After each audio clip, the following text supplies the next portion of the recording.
Hai semuanya, bertemu lagi bareng Mihu di sini. Oh iya, kali ini Mihu akan membawakan alur cerita Donghua yang berjudul Wudong Qiankun. Mihu mengingatkan sekali lagi ya bahwa konten ini full spoiler. Tanpa lama-lama lagi, yuk langsung aja kita masuk ke isi ceritanya. Melanjutkan dari kisah sebelumnya.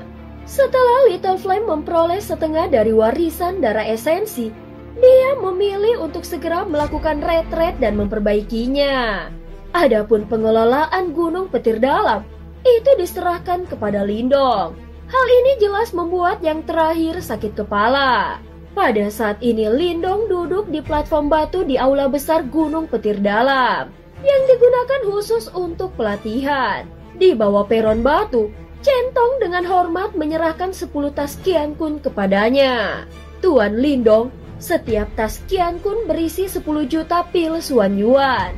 Bawahan ini dapat pergi ke perbendaharaan untuk mengambil lebih banyak jika ini tidak cukup, ucap Centong. Pada saat ini jelas Lindong juga akan memulai pelatihannya. Hahaha, aku baik-baik saja untuk saat ini. Aku telah merepotkan saudara Centong, ucap Lindong tersenyum. Setelah Centong pergi, baru kemudian Lindong tersenyum bertanya, Yan, aku sudah mendapatkan pil Xuan Yuan yang kau butuhkan. Apa yang harus aku lakukan selanjutnya? Segera sebuah cahaya putih terbang keluar dari dalam tubuh Lindong. Kemudian itu berubah menjadi sosok yang ringan. Yan menyedot 10 tas Qiankun ke tangannya sebelum mengangguk.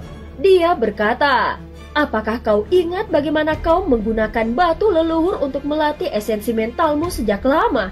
Lindong terkejut setelah mendengar ini. Dia menghela nafas dan mengangguk. Pada saat itu dia masih berlatih kembali di kekaisaran yang besar.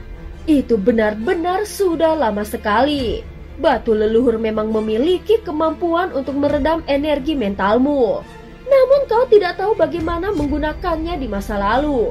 Terlebih lagi, energi mentalmu yang lemah saat ini tidak dapat menahan amarah seperti itu. Karena itu, aku tidak pernah menyebutkannya kepadamu. Sekarang bagaimanapun kau seharusnya hampir tidak bisa menahannya, ucap Yan. Meskipun dia sedang tertidur saat itu, dia masih bisa mendeteksi beberapa cara Lindong menggunakan batu leluhur. Pada saat itu Lindong telah menggunakan batu leluhur dengan cara yang sangat menyakitkan baginya untuk dilihat. Pemilikku juga mempraktikkan kekuatan Yuan dan energi mental. Faktanya, dia mencapai level puncak di kedua kultivasi ini. Berlatih kedua jenis kekuatan ya, Lindong sedikit terkejut.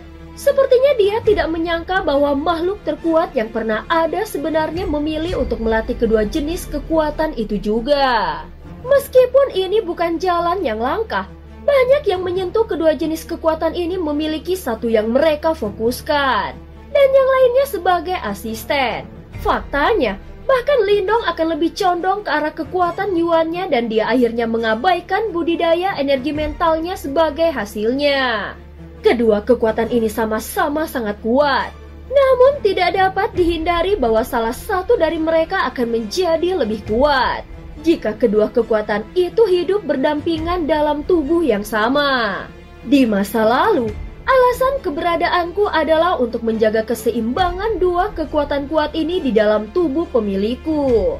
Meskipun pemilikku kemudian berhasil mencapai tingkat yang melampaui dunia ini, dan tidak lagi membutuhkanku untuk menjaga keseimbangan, aku sangat penting sebelum dia berhasil melakukannya. Sekarang Yimo sekali lagi muncul di dunia ini. Tidak ada yang tahu kapan perang dunia berikutnya akan pecah. Oleh karena itu, kau harus mencoba untuk meningkatkan kekuatanmu. Untuk benar-benar menahan serangan suku Yimo, kita membutuhkan leluhur simbol kedua. Ucap Yan menatap Lindong sementara matanya menjadi sangat serius. Itu juga pertama kalinya Lindong melihat ekspresi muram di mata Yan. Hahaha, kau benar-benar melebih-lebihkanku.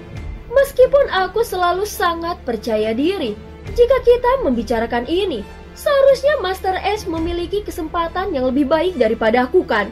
Ucap Lindong. Aku sadar bahwa pacar kecilmu adalah reinkarnasi dari Master S. Yan menatap Lindong.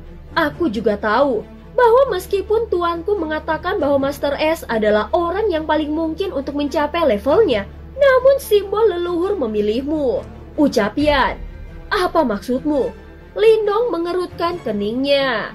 Simbol leluhur adalah objek ilahi yang paling kuat di dunia ini dan mereka memiliki kecerdasan. Dari sudut pandang tertentu, mereka tidak dapat hidup berdampingan dalam satu tubuh. Simbol leluhur melahap bisa melakukannya. Lindong mengingatkan, memang simbol leluhur melahap memiliki kapasitas penerimaan terbesar di antara simbol leluhur. Namun kau juga harus tahu bahwa bahkan Master melahap gagal untuk berhasil menyempurnakan simbol leluhur kedua. Simbol leluhur melahap juga memiliki pemilik lain selain Master melahap. Namun mereka tidak pernah memiliki simbol leluhur kedua sepertimu. Mengingat kemampuan mereka, itu bukan karena mereka tidak dapat menemukan simbol leluhur kedua. Ucap Yan. Maksudmu? Lindong menyipitkan matanya dan berkata, alasan mengapa aku bisa memperbaiki simbol leluhur petir tidak terkait dengan simbol leluhur melahap. Hal ini menyebabkan Lindong merasa sedikit tersesat. Dia belum pernah merasakan apa yang disebut afinitas dengan simbol leluhur. Faktanya, saat menyempurnakan simbol leluhur petir saat itu, dia hampir terbunuh oleh sambaran petir itu. Itu terkait. Namun itu bukan faktor yang paling penting. Faktor yang paling penting adalah bahwa ada kedekatan antara kau dan simbol leluhur. Oleh karena itu simbol leluhur memilihmu. Ucap Yan menatap Lindong. Afinitas ini hanya muncul pada pemilikku sejak zaman kuno. Lindong tercengang. Dia segera merasakan kulitnya mati rasa. Kau sebaiknya tidak memberitahuku bahwa aku adalah reinkarnasi dari leluhur simbol. Itu adalah sesuatu yang dia benar-benar tidak bisa terima. Dia adalah Lindong dan memiliki kesadaran yang sepenuhnya miliknya. Dia tidak ingin sesuatu dicampur ke dalamnya. Akan lebih baik jika itu masalahnya. Yan tersenyum pahit. Pemilikku membakar reinkarnasinya untuk menutup celah di antara dunia.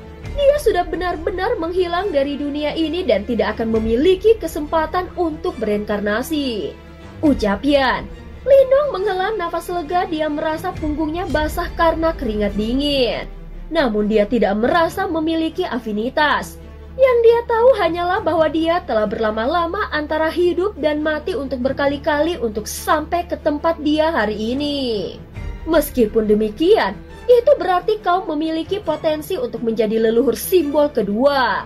Simbol leluhur tidak membuat pilihan acak. Mata Yan sedikit aneh saat dia menatap Lindong dan berkata, bukankah itu terlalu berlebihan untukku sekarang? Lindong tidak berdaya. Jelas diskusi ini agak terlalu tidak masuk akal baginya. Hahaha, lupakan saja. Mungkin memang terlalu dini bagiku untuk mengatakan ini kepadamu sekarang. Pertama-tama, kita harus menyelesaikan masalah kultivasi energi mentalmu. Dia melambaikan tangannya saat dia berbicara. Segera 10 tas Qiankun terbang keluar. Setelah itu 10 sungai pil besar yang dibentuk oleh pil Xuan Yuan datang bersiul ke depan.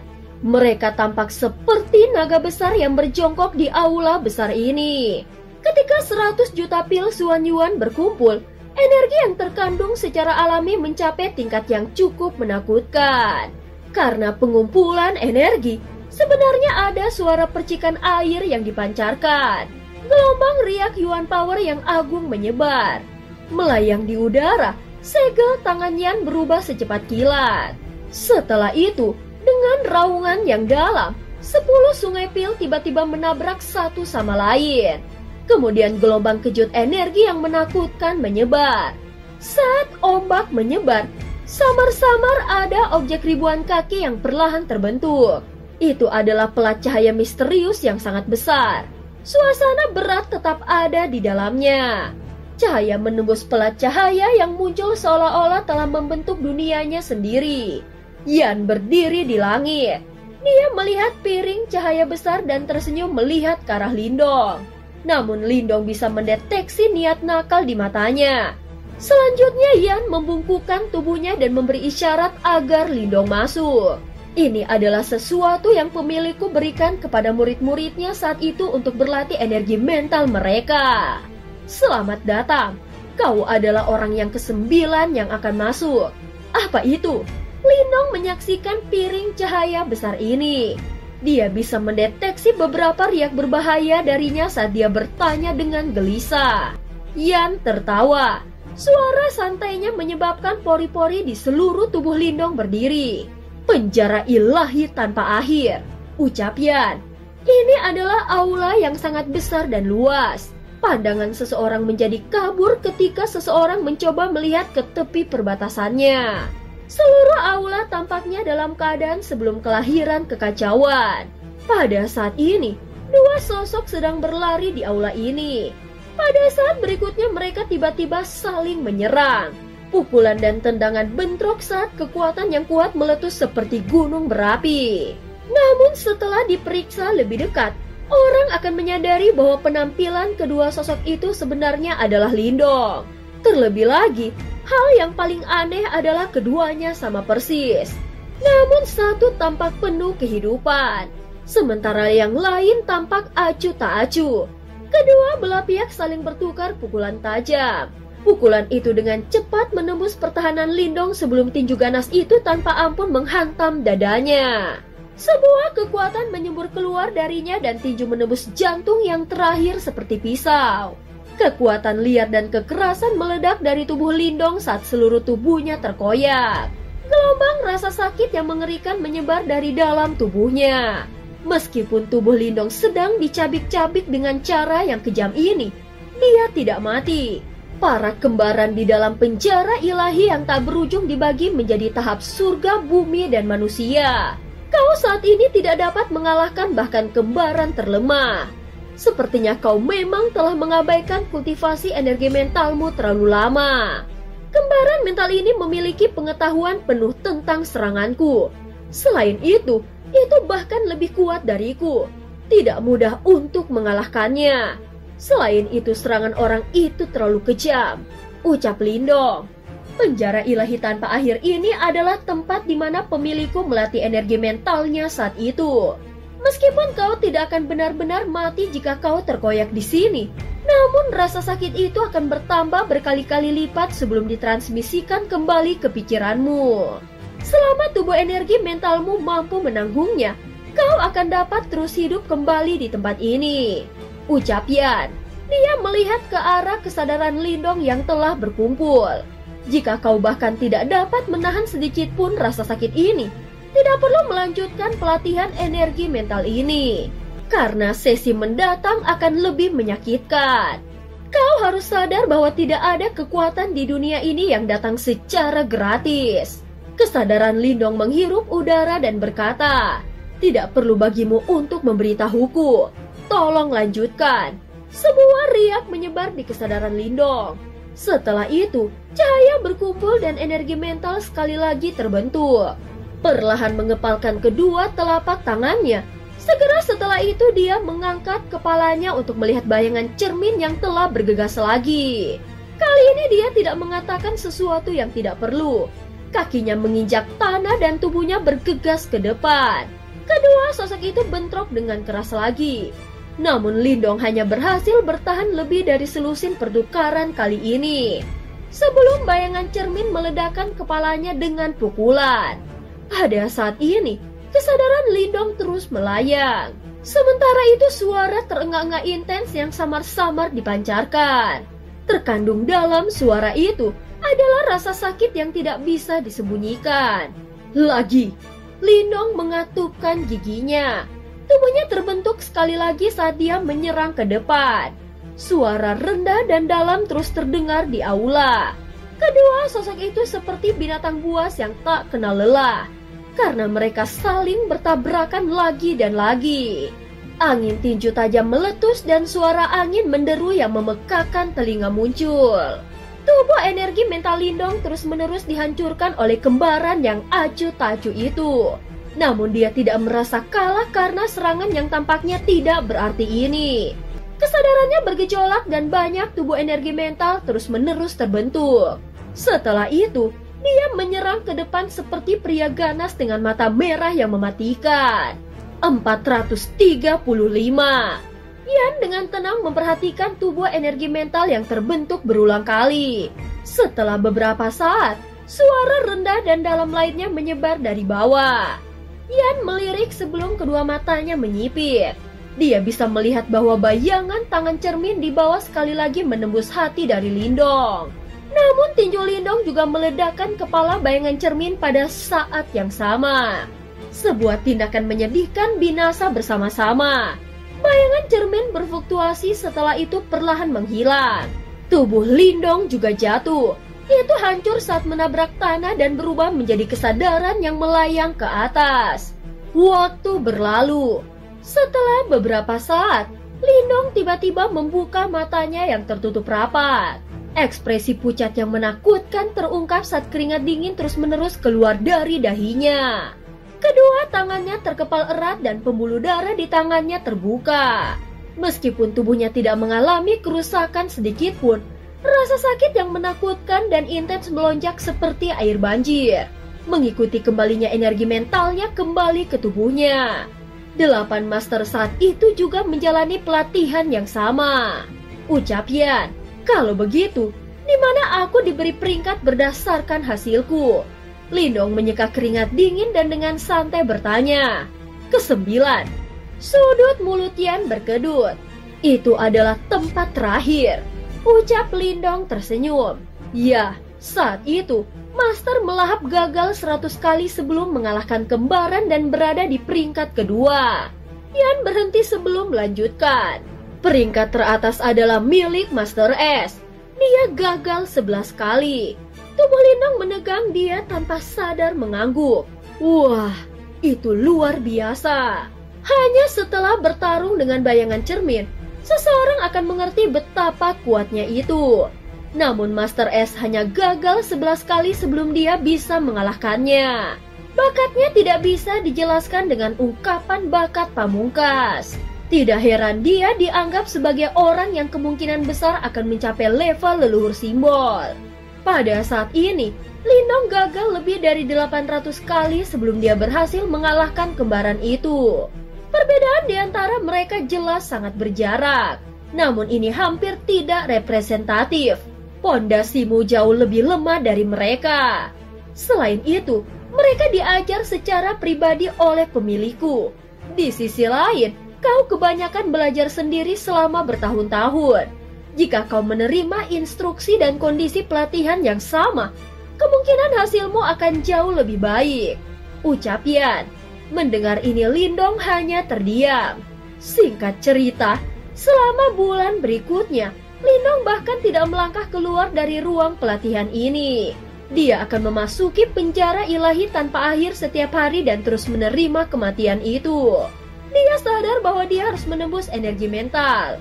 Selama 1 bulan ini, Little Flame juga masih melakukan retret. Namun pada saat ini Centong samar-samar bisa merasakan bahwa ada fluktuasi energi mental yang menakutkan perlahan-lahan dipancarkan dari dalam aula pelatihan. Namun sementara energi yang dipancarkan dari aula pelatihan menjadi semakin padat, suara angin yang deras tiba-tiba muncul di langit di luar Gunung Petir Dalam. Selanjutnya 2 sosok tiba sambil berjalan di udara. Mereka mengenakan jubah hijau dan jubah itu memiliki simbol naga dara di atasnya. Sebuah tekanan diam-diam terpancar dari mereka. Seseorang dari aula naga dara telah tiba. Komandan iblis dari Gunung Petir Dalam, mengapa kau tidak keluar untuk menerima kami? 2 sosok muncul di luar Gunung Petir Dalam. Mata mereka menoleh ke bawah sebelum teriakan dingin yang sedingin es bergema di pegunungan ini seperti raungan yang menggelegar. Seluruh gunung petir langit jelas telah terganggu olehnya. Segera banyak suara angin yang deras mulai muncul saat banyak sosok naik ke udara. Mata mereka dengan hati-hati menatap 2 sosok yang berdiri di langit. Siapa kalian? Seorang individu yang kuat dari Gunung Petir Langit melihat 2 sosok berjubah hijau dengan ekspresi muram saat dia bertanya. Hah, hanya komandan iblis dari Gunung Petir Dalam. Jangan bilang bahwa kau sekarang bahkan tidak dapat mengidentifikasi pendukungmu yang sebenarnya. Kedua sosok berjubah hitam itu tertawa samar. Namun aura dingin merembes keluar dari suara mereka, menyebabkan suhu Gunung Petir Dalam turun secara substansial. Hahaha, itu adalah dua komandan hebat Balai Naga Darah. Kami minta maaf karena kami gagal menerimamu. Segera Gunung Petir Dalam menjadi sedikit kacau karena keributan ini. Selanjutnya beberapa sosok terbang keluar. Mata Centong mengeras ketika dia melihat dua sosok di langit, tetapi dengan cepat menyambut mereka dengan tawa. Itu adalah Jenderal Singa Logam Centong. Oh, kau berhasil tetap aman sementara Komandan Iblis berubah. Tampaknya kontribusimu tidak kecil. Kedua sosok berjubah hijau itu menatap Centong dan tertawa samar. Ekspresi Centong sedikit berubah setelah mendengar kata-kata itu. Dia secara alami dapat mendengar ejekan dari dalam diri mereka. Namun dia tidak berani meledak marah kali ini. Bagaimanapun, keduanya bukan karakter biasa. Bolehkah aku bertanya mengapa dua komandan besar datang ke Gunung Petir Dalam kami? Komandan Iblis saat ini sedang dalam pengasingan kultivasi, ucap Centong. Pengasingan kultivasi? Ekspresi pria berjubah hijau dengan dagu yang tajam dan sempit tenggelam setelah mendengar ini. Dia dengan dingin berteriak, "Panggil dia! Kami datang ke sini untuk menyampaikan pesan dari Tuan Naga Darah. Aku telah mendengar bahwa komandan iblis barumu adalah yang disebut Jenderal Lian dari sebelumnya, kan?" Mata Centong dan Huomio di belakangnya berubah setelah mendengar kata-kata Tuan Naga Darah. Kemungkinan mereka cukup akrab dengan orang hebat yang namanya dikenal di wilayah perang binatang ini selama lebih dari 100 tahun. Mereka semua adalah jenderal besar Gunung Petir Dalam di masa lalu. Secara alami, mereka menyadari hubungan antara Suzong dan Balai Naga Darah. Centong dan Huomio bertukar pandang. Setelah itu, mereka melihat ke arah aula pelatihan jauh di dalam pegunungan di belakang mereka di mana riak energi mental yang menakutkan saat ini hadir.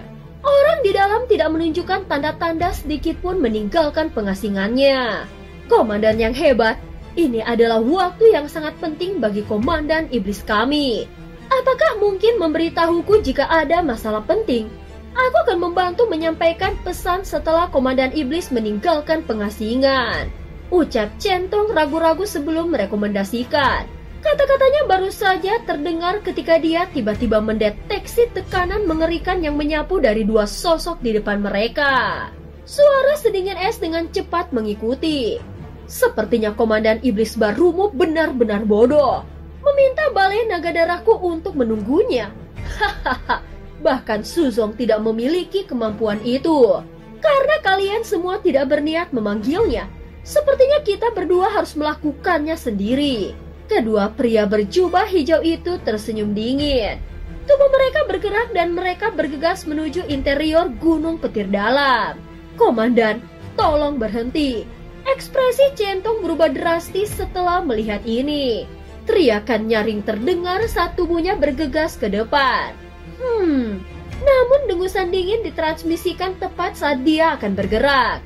Segera setelah itu, segel cahaya besar datang bersiul dan dengan kejam menghancurkan mereka. Riak mengerikan menyapu saat Centong dan yang lainnya langsung dipaksa mundur.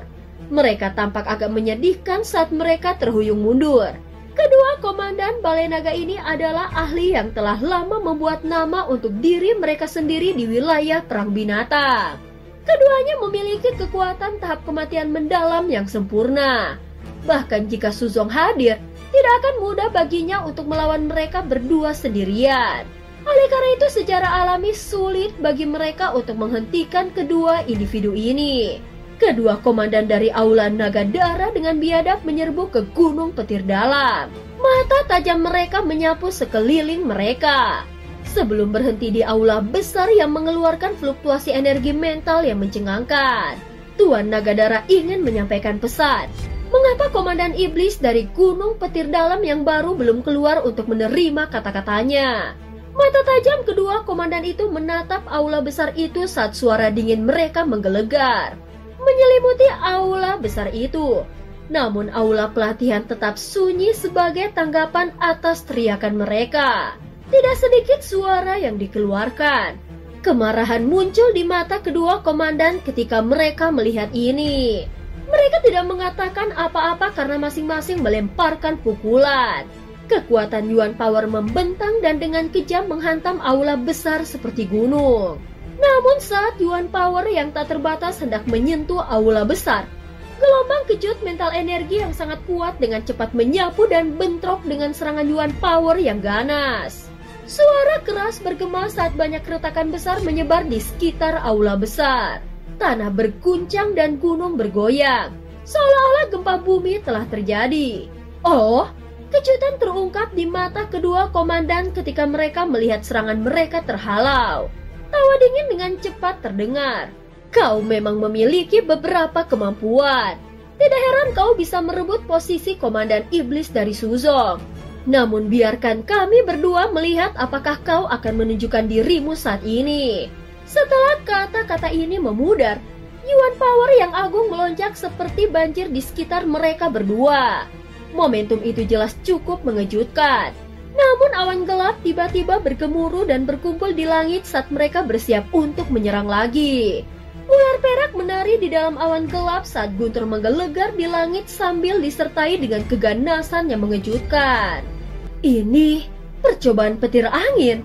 Kedua komandan melihat awan gelap berkumpul di langit saat mereka merasakan kekuatan liar dan kekerasan yang menakutkan di dalamnya. Mata mereka mengeras setelah mereka berbicara dengan takjub. Uji coba petir angin ini sangat kuat. Sepertinya energi mentalnya akan mencapai tingkat master simbol ilahi lanjutan. Komandan iblis baru dari gunung petir dalam benar-benar memiliki energi mental yang begitu kuat. Kedua komandan besar itu saling berhadapan dan mengerutkan kening. Binatang iblis terutama terfokus pada pelatihan tubuh fisik mereka dan kekuatan Yuan. Selain suku khusus tertentu, sebagian besar binatang iblis agak kurang dalam budidaya energi mental mereka. Pada saat ini Centong dan yang lainnya juga bergegas. Kejutan melintas di mata mereka saat mereka melihat aktivitas di langit. Mereka jelas menyadari kekuatan Lindong. Namun tidak terduga bahwa yang terakhir akan memiliki prestasi seperti itu dalam budidaya energi mental. Pada saat ini petir mengamuk berkumpul dengan gila-gilaan di dalam awan guntur sementara awan hitam bergejolak. Pada saat berikutnya, guntur keras terdengar. Petir yang gemerlap dengan ganas turun seperti naga petir dan menghantam aula besar di bawah. Sementara petir bersiul ke bawah, semua orang tiba-tiba melihat sesosok muncul di atas aula besar. Dia mengangkat kepalanya dan melihat petir yang ganas. Namun dia tidak menunjukkan tanda-tanda untuk menghindarinya. Sebaliknya kedua tangannya perlahan berpisah. Petir akhirnya turun dan aula besar itu berubah menjadi abu dalam sekejap. Sebuah lubang yang tampaknya tak berdasar muncul dalam pandangan semua orang. Namun semua orang mengabaikan hal ini. Mata mereka mengandung kejutan saat mereka melihat ke arah sosok kurus di udara. Petir melesat melewatinya, tapi dia sama sekali tidak terluka. Seolah-olah petir keras dari sebelumnya sama sekali tidak efektif melawannya.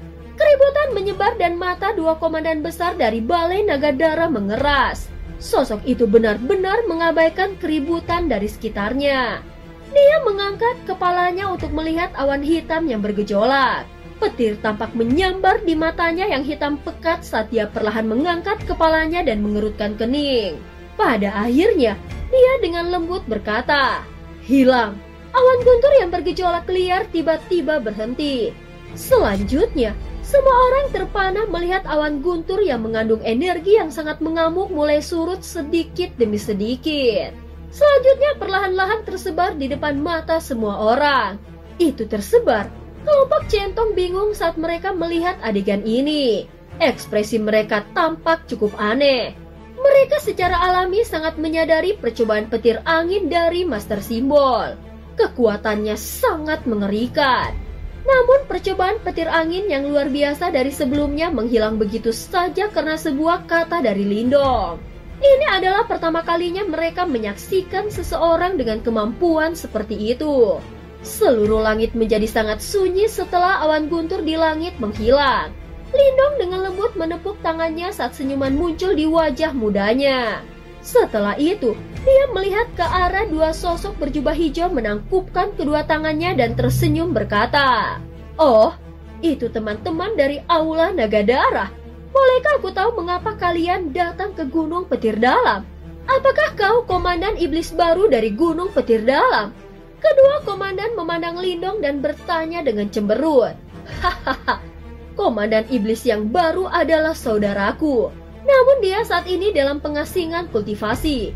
Kau dapat memberitahuku jika ada sesuatu yang ingin kau katakan," ucap Lindong tertawa. Kedua komandan besar bertukar pandang setelah melihat ini. Mungkin itu karena mereka telah menyaksikan beberapa kemampuan Lindong sebelumnya. Tetapi sikap mereka tidak masuk akal seperti sebelumnya. Mereka hanya berbicara dengan suara samar. Tuan Nagadara sudah mengetahui apa yang terjadi di Gunung Petir Dalam. Namun dia tidak ingin berkomentar tentang hal itu. Lindong samar-samar tersenyum dan mengangguk. Meskipun demikian, Tuan Nagadara telah meminta kami untuk menyampaikan pesannya. Apakah Gunung Petir Dalam masih mau menganggap Aula Nagadara sebagai pemimpinnya? Kedua komandan memandang Lindong dengan mata tegas. Lindong mengangkat alisnya sedikit, dia segera tertawa. Hahaha, Gunung Petir Dalam hanya mengubah komandannya. Segala sesuatu yang lain akan tetap sama. Dia tidak memiliki niat untuk bertarung dengan Aula Nagadara untuk posisi pemimpin. Selama itu tidak merugikan kepentingan mereka, Lindong tidak bisa diganggu tentang hal-hal seperti itu. Kedua komandan besar itu mengangguk setelah mendengar ini. Ada ekspresi di mata mereka yang menunjukkan bahwa Lindong setidaknya menyadari situasinya. Karena ini masalahnya, serahkan upeti tahun ini. Kondisinya adalah sama. Ini akan menjadi total 3 juta pil Xuan Yuan. Selain itu, perbendaharaan barang ilahi akan dibuka kembali setelah kurung dari sebulan. Menurut aturan, semua benda suci yang diperoleh Gunung Petir Dalam 10 tahun harus diserahkan ke Balai Nagadara. Kedua komandan berbicara dengan acuh tak acuh. Namun suara mereka secara bertahap melemah. Ini karena mereka melihat bahwa wajah Lindong yang awalnya tersenyum tampak sedikit dingin. Sehubungan dengan masalah Aula Nagadara menjadi pemimpinnya, aku tidak keberatan. Lindong perlahan mengangkat kepalanya. Namun aku tidak punya pil Xuan Yuan. Gunung Petir Dalamku bahkan tidak memiliki cukup objek suci. Karenanya, kami tidak akan memberikannya. Kelompok centong menatap Lindong yang tampak acuh dan langsung tercengang. Orang ini memang sombong seperti sebelumnya. Dan cerita pun berakhir. Terima kasih udah dengerin Mihu dari awal sampai akhir ya. Please jangan lupa untuk like, comment, and subscribe. Sampai jumpa.